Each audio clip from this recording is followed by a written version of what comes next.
သခင်ယေရှုခရစ်တော်နာမ၌ဝမ်းမြောက်စွာကြိုဆိုပါရစေ။ထို့သဖြင့်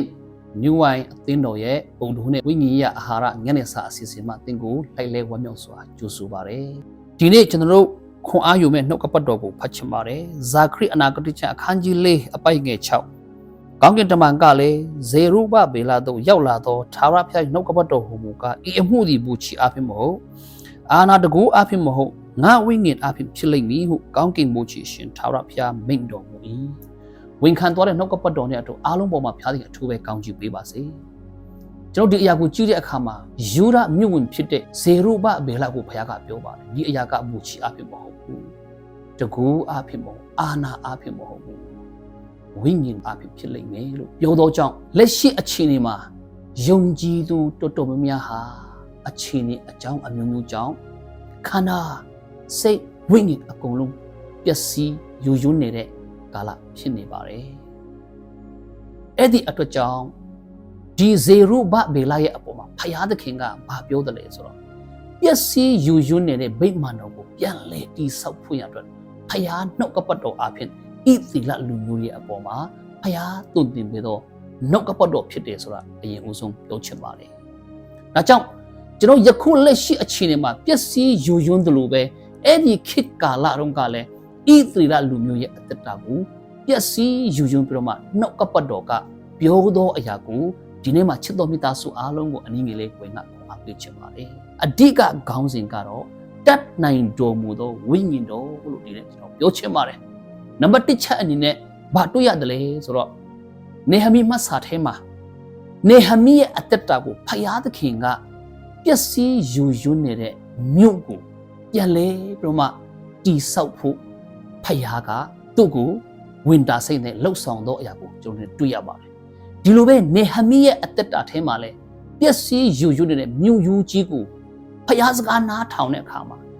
90နဲ့မှ2ရက်ပြီးတာနဲ့သူလက်ဆတတ်နိုင်ခဲ့တာကိုကျွန်တော်တို့တွေ့ရပါတယ်သူနည်းတူတမန်ကျမ်းစာကတုတ်တအခန်းကြီး25အပိုက်ငယ်28ပါကိုယ်စိတ်ကိုမထင်းချုပ်နိုင်သောသူဟာ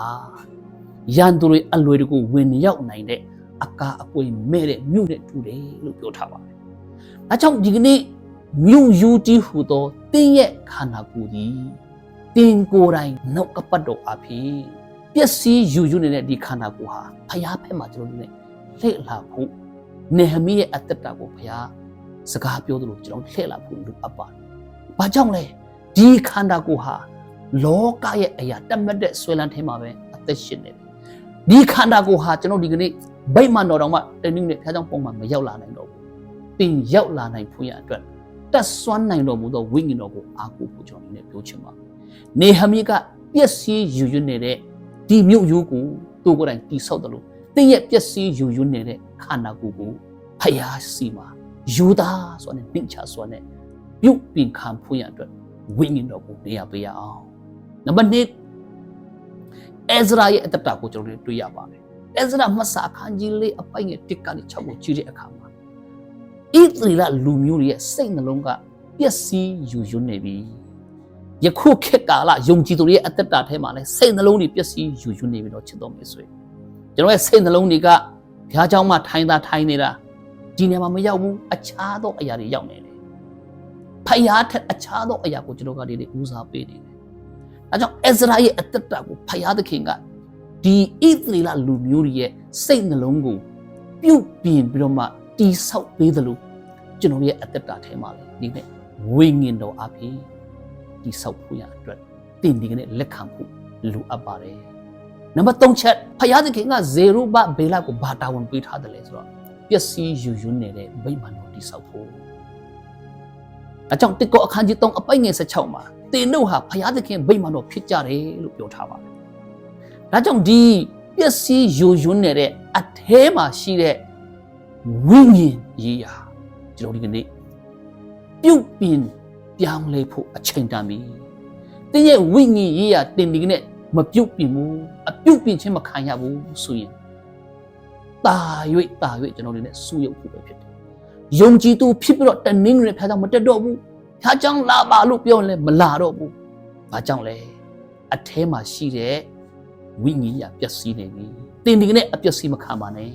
။ ထိုတက်နိုင်တော်မူသောဝိညာဉ်တော်ကိုကျွန်တော်ကဒီကနေ့ပြန်လဲပြီးတော့မှနေရာပေးပြီးတော့မှအသက်တာကိုစက္ကအနပ်ဖို့ဖိတ်ခေါ်ချင်ပါတယ်။အဲကြောင့်ဒီပြူပြက်နေတဲ့အတွင်းလူဟာကိုကြိုးစားလို့မရဘူး။ထိုဝိညာဉ်တော်အားဖြင့်တာလေကျွန်တော်ကဒီကနေ့တက်နိုင်ကြောင်းကိုဝန်ခံဖို့လိုအပ်ပါတယ်။အဲ့ဒါဆိုရင်ဒီကျွန်တော်တက်တာမှာဖယားသခင်ကအရင်ကပျက်စီးခဲ့တဲ့ဝိညာဉ်ရာပျက်စီးခဲ့တဲ့စိတ်နှလုံးတွေဒီကနေ့ပျက်စီးနေတဲ့ခန္ဓာတွေအားလုံးကိုလူတွေကစိတ်ဝင်စားပေမဲ့ဘုရားသခင်စိတ်ဝင်စားတယ်ဘုရားသခင်ကတင့်ကိုဒီကနေ့ဝိညာဉ်တော်အဖြစ်ပြုပြင်စေချင်ပါတယ်ပြုပြင်ခံလိုက်ပါ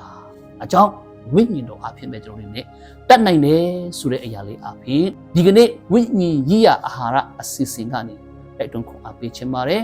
ကြားနာကြည့်ရှုတော်သူအားလုံးအသီးသီးပေါ်မှာဘုရားသခင်အထူးပဲကောင်းချီးပေးပါစေ